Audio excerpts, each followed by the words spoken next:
ReZero. ReZero isn't just an isekai about dying and restarting. It's a raw exploration of trauma, failure, and the painful climb toward redemption. With its gut-wrenching stakes, physiological terror, and some of the most human character arcs in anime, ReZero Season 1 redefined the genre. But does the intense tragedy and looping suffering actually pay off?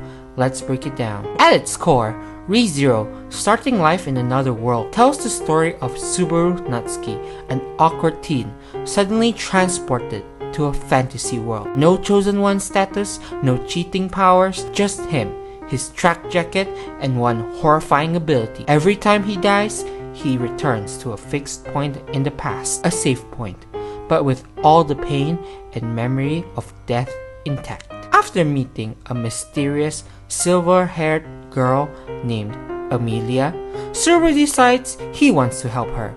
But this world isn't friendly. It's cruel, and every mistake costs lives. Each reset becomes a desperate puzzle to change fate, while carrying the emotional scars of every failure. From political schemes to cursed mansions to nightmarish monsters like the white whale and Beltigeese, Subaru isn't conquering this world, he's barely surviving it. And ReZero doesn't just show him suffer, it makes you feel every step of his spiral into despair. It's a survival story, but emotionally, not physically. And the isekai backdrop, it's more of a trap than a wish fulfillment. This world doesn't exist to uplift Subaru, it exists to test him, to expose his weakness, strip away his ego, and force him to rebuild. What makes ReZero special is how it weaponizes emotion and stakes. Subaru isn't powerful, he's stubborn, he doesn't fight with strength, he fights with will. And watching him shatter again and again is oddly inspiring because he always gets back up. Each loop isn't just for suspense, it's revelation. The mystery around Rem, Ram, and Beatrice slowly unravels across deaths, giving weight to every reset. It's not just world building, it's emotional layering. Subaru becomes a detective of pain, piecing together the right timeline like a broken mirror. And at the heart of Season 1, Rem. Her arc is unforgettable, from suspicion and violence to loyalty and love. Her character growth is the emotional reset Subaru and the audience needs. Her famous confession is one of anime's most devastatingly honest moments. She doesn't save Subaru with power. She saves him with belief.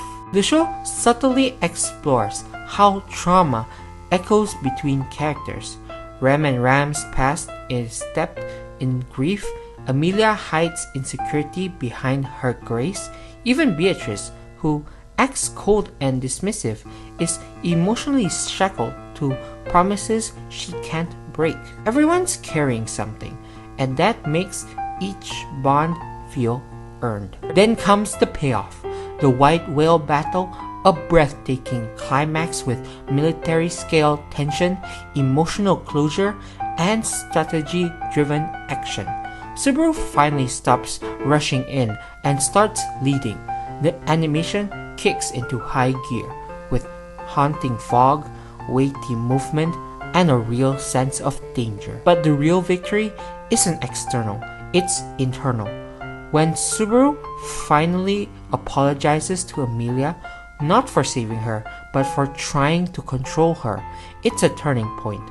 ReZero isn't about heroism, it's about humility, and it's about learning to love yourself when you feel least worthy. There's even a deeper symbolism at play.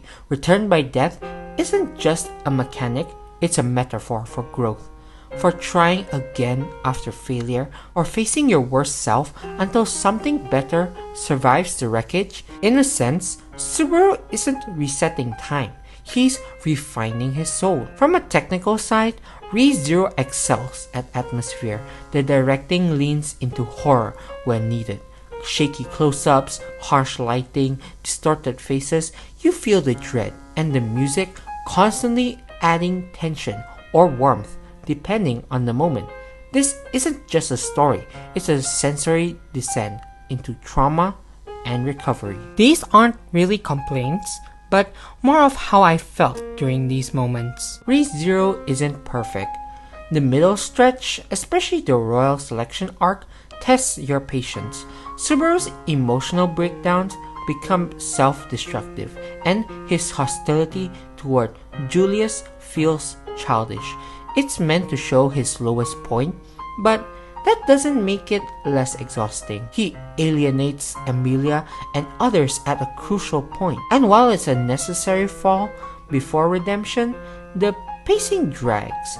These episodes are heavy, sometimes too heavy, and can make you wonder if it's all worth it. Another issue, Ram's devotion, as beautiful as her confession is, it borders on unhealthy.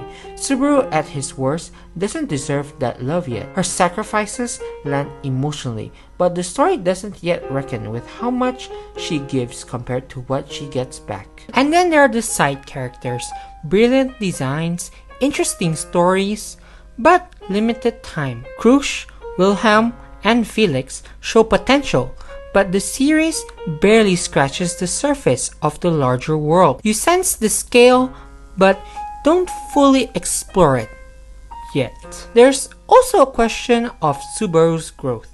While his arc is powerful, it sometimes resets emotionally, not just chronologically. Moments of maturity can feel undermined by later regressions. That's realistic, but occasionally frustrating when you're rooting so hard for him. Still, Re:Zero helped redefine Isekai. It stripped away the power fantasy and exposed the pain underneath. It asked, what if saving the day comes with real consequences? And the answer was unforgettable. Despite its flaws, Re:Zero Season 1 is a masterclass in emotional storytelling. It challenges its protagonist and us to endure, to grow, to start from nothing. Subaru doesn't just want to be a hero, he learns what it means to deserve that title. With stunning emotional depth, unforgettable characters, and a brutal yet beautiful approach to failure and love, Re:Zero Season 1 gets a 10 out of 10 for me. The show isn't easy to watch, but that's what makes it great. In a genre flooded with escapism, Re:Zero dares to be honest.